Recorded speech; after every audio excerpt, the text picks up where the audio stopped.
자, 서울에서 밀려나는 2030 세대들의 슬픈 이야기를 한번 해보도록 하겠습니다. 그러나 제가 이런 이야기를 하는 거는 마냥 슬프게만 받아들일 건 아니다. 여기서 또 희망을 찾을 수 있지 않을까 해서 제가 준비를 해봤는데요. 줄어드는 서울 2030 세대 해서 2017년도부터 약 300만 명이었던 2030 세대들이 쭉 내려가기 시작합니다. 그래서 286만 명까지, 그러니까 거의 한 20만 명에 가까운 인구가 쭉 빠져나갔어요. 그리고 20년인 293만 명 기준으로 봐도 한 7만 명 정도가 줄어든 거죠. 그리고 이게 여러 가지 원인도 있겠지만 사실 지금 2030 세대들이 살기 좋은 환경이냐라고 하면은 아니라고 보는 게 맞겠죠. 그리고 좀 불안감도 많고 뭔가 좀 답답하고 뭔가 좀 체념하고 그냥 포기하게 되는 사회가 아닌가라는 생각도 하는데, 그러다 보니까 스트레스도 많이 받는데요. 재정 상태에 대한 스트레스도 22%나 된다고 합니다. 그러니까 사실 2030 세대가 돈이 없는 게 당연한 건데 상대적 박탈감이 커진 거죠. 거기다가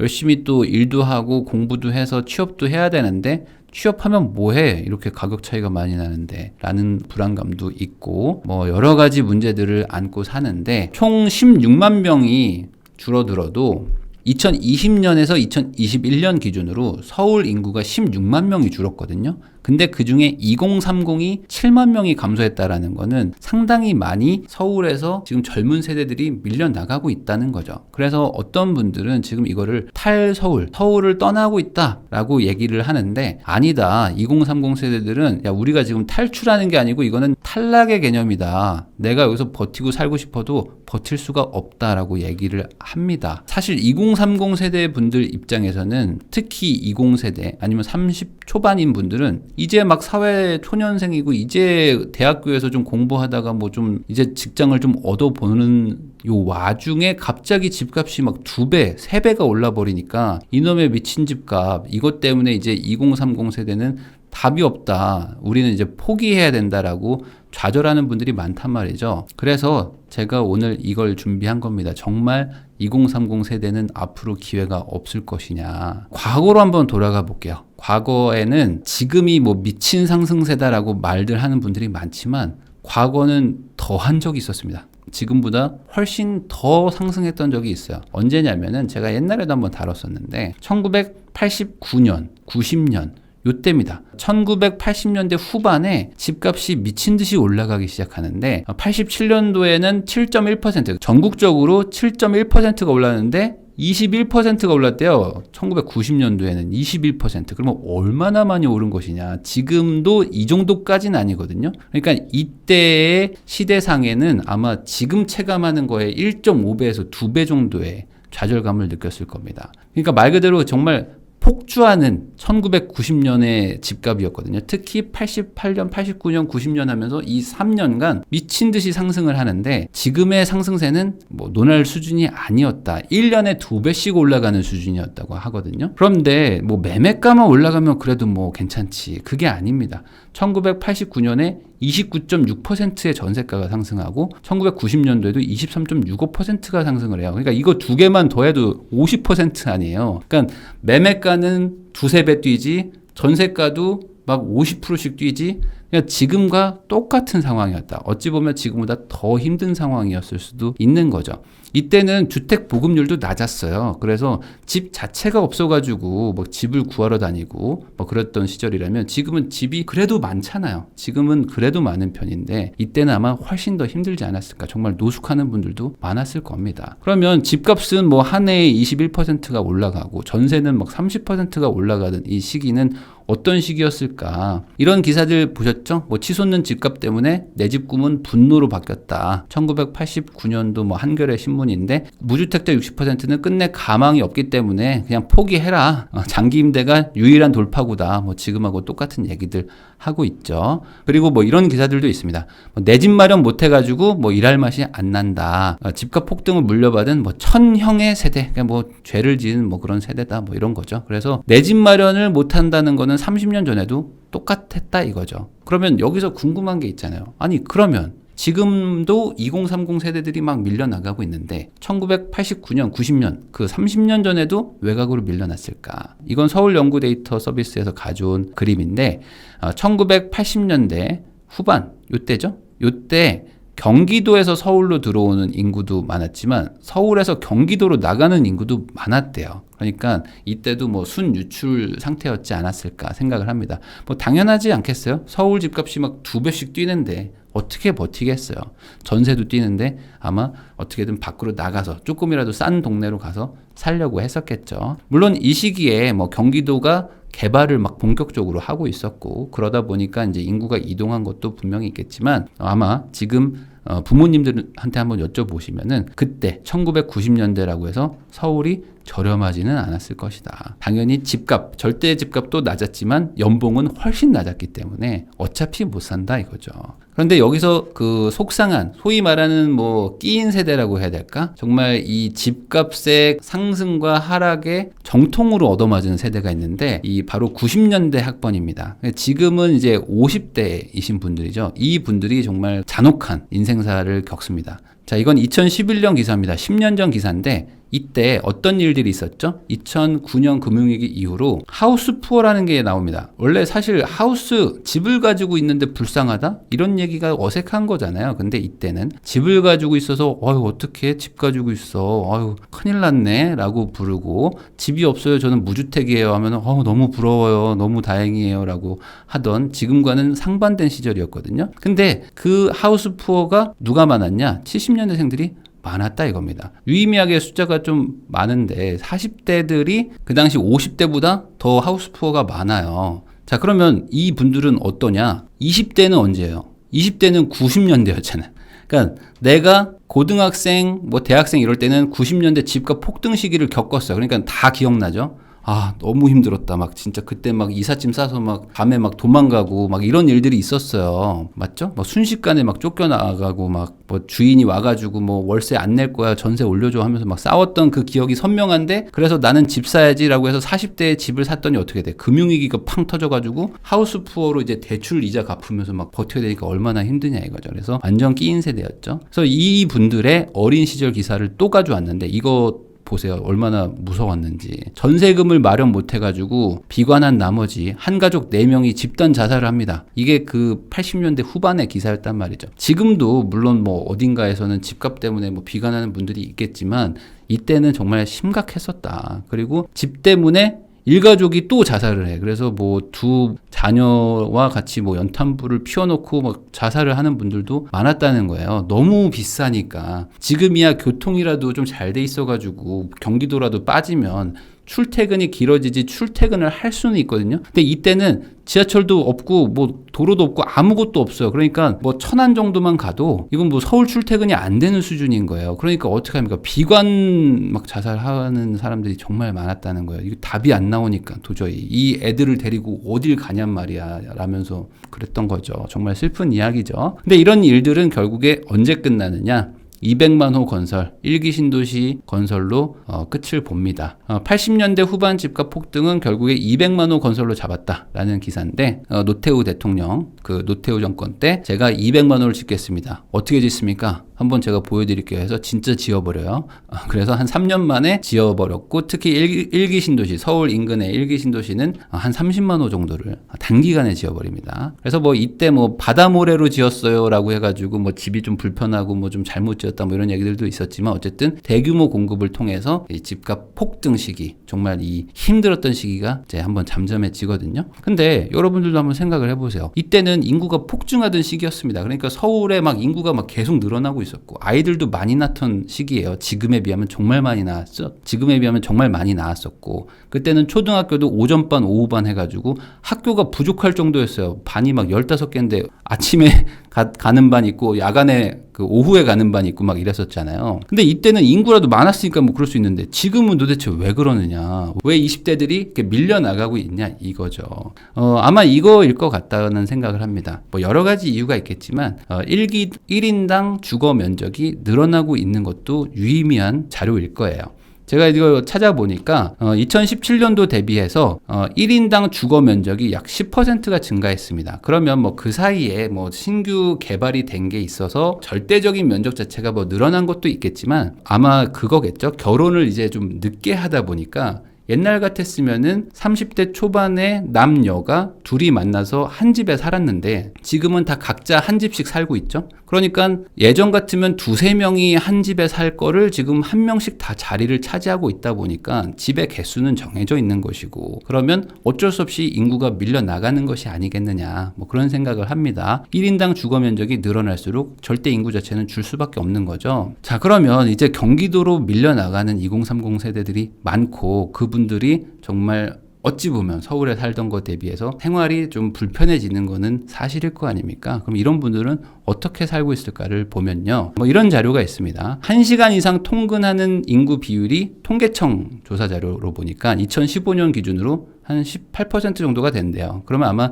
지금 2022년 기준으로는 아마 20%가 훌쩍 넘지 않을까 생각을 합니다. 그러니까 통근 자체가 이제는 뭐 왕복 한 2시간? 이거는 뭐 일도 아닌 수준? 의 느낌인 거예요. 웬만해서 서울에 살기가 힘드니까. 그래서 하루에 평균 출퇴근 소요 시간이 얼마입니까? 라고 2017년도에 재봤는데 101분 정도 걸리더라. 그러면 1시간 한 40분 정도 걸리는 거 아닙니까? 그러면 이게 오히려 더 늘었겠죠, 지금은.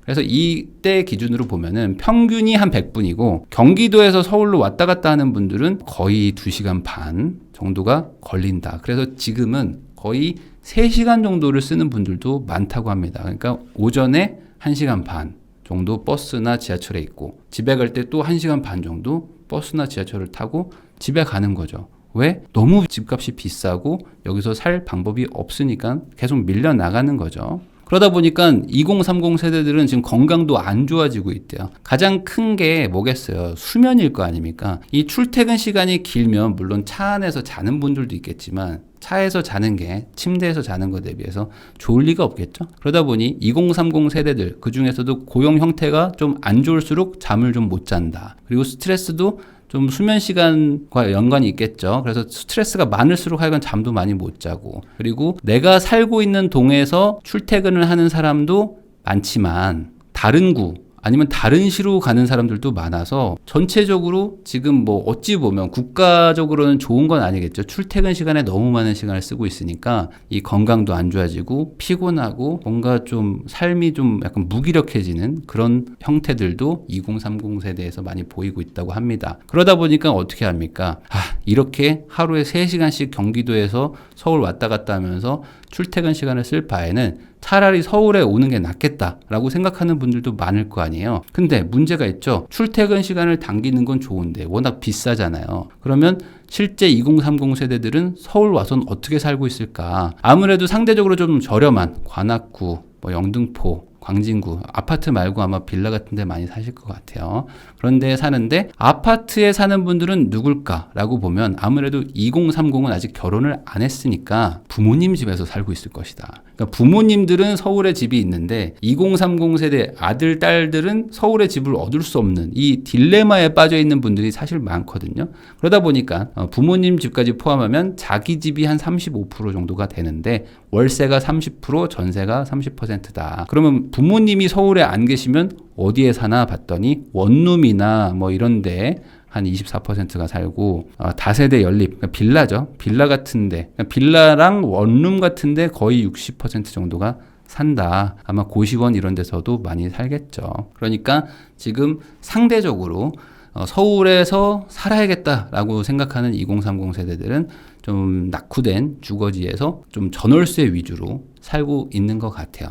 그러다 보니까 두 가지 선택을 지금 강요받고 있는 거죠. 2030 세대들은. 자, 상대적으로 저렴한 경기도로 나가가지고 자가를 마련할 것이냐, 대신에 출퇴근 시간은 3시간이야. 근데 서울에 살면 출퇴근은 1시간이면 끝나. 근데 여기는 집값이 너무 비싸. 그래서 전월세밖에는 답이 안 나와. 그러면 경기도 자가, 서울 전월세 뭘 선택하지? 라고 했을 때 2030 세대들이 선택해서 바로 받는 느낌은 이건 것 같아요. 저는요, 이 서울에서 밀려난다는 느낌을 받는 게 너무 두렵다. 이런 얘기를 제가 몇 번 들었거든요. 그러니까 내가 조금 주거 형태랑 주거 환경을 좀 포기하더라도 서울 안에서 살면서 내가 익숙한 동네에서 내 친구들도 다 있는 이곳에서 작은 원룸에 살더라도 여기서 살고 싶다라는 생각을 하는 분들이 많더라고요. 거기다가 한번 서울을 벗어나면 다시 못 돌아온다.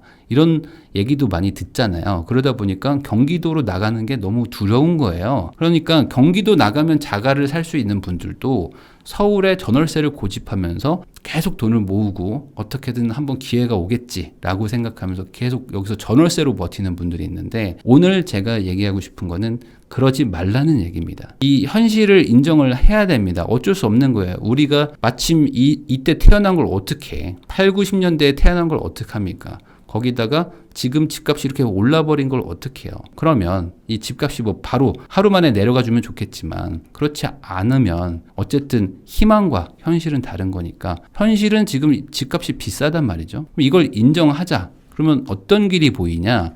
결국에는 내가 남의 집에서 전월세를 사는 것보다는 뭐 몸이 좀 피곤하고 힘들지만 내 집을 가지고 이걸 발판으로 다음 스텝을 밟으면 되잖아요. 근데 제일 걱정하는 게 뭐예요? 아니, 제가 경기도를 샀어요? 근데 경기도가 안 오를 수도 있잖아요. 그리고 서울이 훨씬 더 많이 오를 수도 있잖아요. 그러면 서울은 올라가는데 경기도는 안 올라가면 어떡해? 그러면 이 갭 차이가 커지면 점점 격차가 벌어지는 거 아닙니까? 예를 들어 뭐 1기 신도시로 나갔던 분들은 다시 강남구에 못 들어왔다, 이런 얘기처럼 한 번 나가면 못 돌아온다는데, 그래서 제가 한번 통계를 봤어요. 자, 이게 03년도니까 한 20년치 정도죠. 20년 정도 된 통계인데, 03년도에 둘 다 가격이 100이라고 가정을 했을 때 서울과 경기도 전체의 상승률을 본 겁니다. 그러면 어때요? 03년도에 뭐 둘 다 샀다 이거죠. 서울이 조금 비쌌겠죠. 그러니까 서울이 뭐 5억, 뭐 예를 들어 서울이 5억, 뭐 경기도가 3억이라고 가정해 봅시다. 이렇게 했는데 이게 가격이 얼마나 올랐을까 보면은 크게 차이 안 나죠. 260과 230 정도니까 뭐 차이가 안 나는 건 아니지만, 그렇다고 어마어마한 차이가 나는 것도 아니다. 물론 이 시기에 차이가 있을 수는 있습니다. 경기도는 뭐 안 오르는데 뭐 예를 들어 서울은 좀 오른다거나, 서울은 좀 먼저 오르는데 경기도는 좀 지지부진하거나 뭐 이럴 수는 있지만, 큰 틀에서 방향성은 비슷하다는 거예요. 그러니까 절대 가격 자체가 차이가 나긴 하지만 경기도라고 해서 서울만큼 안 오르냐, 이것도 아닐 수 있다. 그래서 결국에는 시차가 있을 수는 있어도 경기도 상승률도 서울 못지 않을 수 있다는 점을 좀 기억을 해 주셔야 되고요. 그리고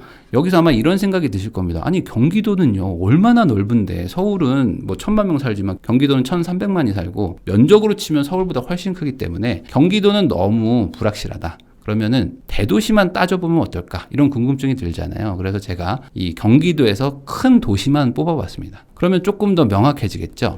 자, 여기 그래프를 보면요. 서울이 파란색입니다. 서울이 파란색이고 성남시도 약간 하늘색, 그리고 안양시는 좀 진한 색이에요. 자, 파란색들 위주로 한번 봐보세요. 어떻게 움직입니까? 거의 비슷하죠. 거의 비슷하게 가죠. 자, 그러니까 이 03년도가 가격이 똑같다고 100으로 놓고 보면은 단순 계산해서 성남이나 안양 같은 곳, 그러니까 뭐 강남 접근성이 조금 좋은 곳 있죠. 이런 데들은 거의 서울과 동일하게 움직입니다. 어떤 곳은 더 높기도 해요. 근데 여기 보세요. 경기 전체가 주황색입니다. 이 주황색 있죠? 여기 주황색. 그리고 노란색이 수원. 그리고 연두색이 고양시입니다. 그러면 고양시와 수원은 상대적으로 경기도 평균 정도 했다. 그리고 서울보다는 약간 조금 좀 낮았다 라고 볼 수 있겠죠. 시차가 좀 느리다는 겁니다. 대신에 마지막에 상승한 건 또 비슷해요. 그리고 인천도 수도권이니까 인천은 회색입니다. 인천은 조금 더 어쨌든 가격이 좀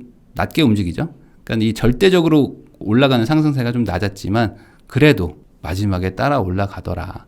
그러니까 결국에 내가 출퇴근이 너무 힘드니까 서울에 전월세를 살 것이냐? 아니다. 그래도 자가를 가지면서 소유권을 가져야지 라고 생각해서 경기도에 매수하냐? 이런 고민을 하고 있는 분들이 아마 경기도를 매수하는 분들도 있을 거란 말이죠. 그래도 내가 하나 가지고 있는 게 낫지 라고 생각하면은 서울을 사는 거 대비해서 절대값이 워낙 차이가 나니까 똑같이 10% 올라도 서울은 막 3억, 5억 오르는 것 같고 경기도는 몇 천만 원, 몇 억밖에 안 오르는 것 같겠지만 상승률은 비슷할 수 있다는 거죠. 그리고 더 중요한 건 뭐예요? 서울은 내가 아예 못 사는데 경기도는 살 수 있는 곳도 있잖아요. 그러면 이걸 사서 이걸 발판으로 잘 가지고 있다 보면 같이 움직이니까, 그러면 나도 다음 기회가 분명히 올 수 있을 것이다 라고 생각해 보는 게 좋다 이거죠. 그래서 저는 이거를 어떻게 설명할까 했는데 이렇게 좀 예를 들고 싶습니다. 이 버스를 내가 기다리고 있어요. 근데 버스가 딱 온 거예요. 근데 버스를 보니까 사람이 많이 타고 있어요. 막 서 있는 사람도 있어. 그러니까 나 앉아서 못 가겠다 라고 생각하고 버스를 보내버리는 사람이 있죠. 안 타는 사람이 있어. 근데 이게 맞을까? 아니 그래도 우선 사람이 많지만 타서 서 있자. 서서 앉을 기회를 보고 있는 게 맞을까? 둘 중에 뭐가 맞을까요? 1번을 선택하는 사람도 있습니다. 아니 버스가 계속 가다 보면 앉을 자리가 나오는 그런 버스가 있겠죠라고 기다리는 사람도 있겠지만 야 우선 타가지고 거기서 기회를 보자. 서울이 좋지만 경기도 나쁘지 않아. 경기도 사서 우선은 여기서 기회를 보자. 들어갈 수 있을까? 운 좋게 바로 앉을 수도 있어. 바로 할머니가 내릴 수도 있잖아요. 그러니까 누가 더 멀리 갈 수 있느냐를 생각해 보면 우선 서서라도 가는 게 맞을 수 있다. 결국에 앉는 거 있죠? 앉을 수 있는 거는 버스를 타야지만 앉을 수 있다는 거를 다시 한번 강조하고 싶습니다. 안 타면 그 자리에 있는 거죠.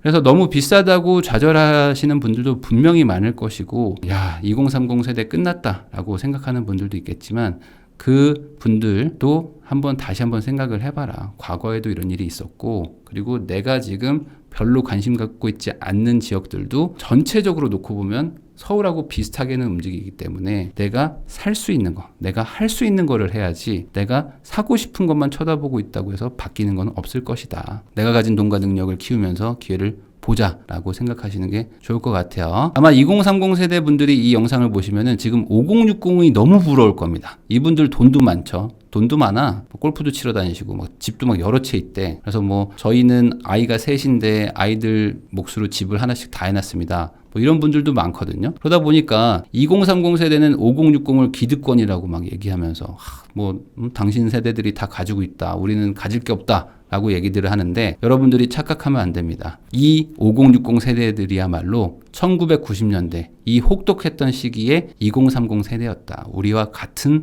사람들이었다. 그 사람들이 열심히 노력하고 하나하나 단계를 밟아 나가면서 지금의 5060 세대들이 된 거다. 1989년, 90년도에 일가족이 자살하고 전월세가 30%, 50%씩 뛰던 그 시절에 우리의 모습과 똑같았던 사람들일 뿐이다. 라는 걸 기억하시고 싸우지 마시고 나도 저렇게 될 수 있다라고 생각하고 할 수 있는 걸 하면 좋겠습니다. 그래서 언젠가 또 기회가 분명히 옵니다. 그러니까 그때를 위해서 우리는 뭘 해야 되죠? 뼈를 깎고 있으면 되는 거예요. 지금 생활이 편하고 살만하다? 그러면 당신의 인생은 바뀌지 않는다.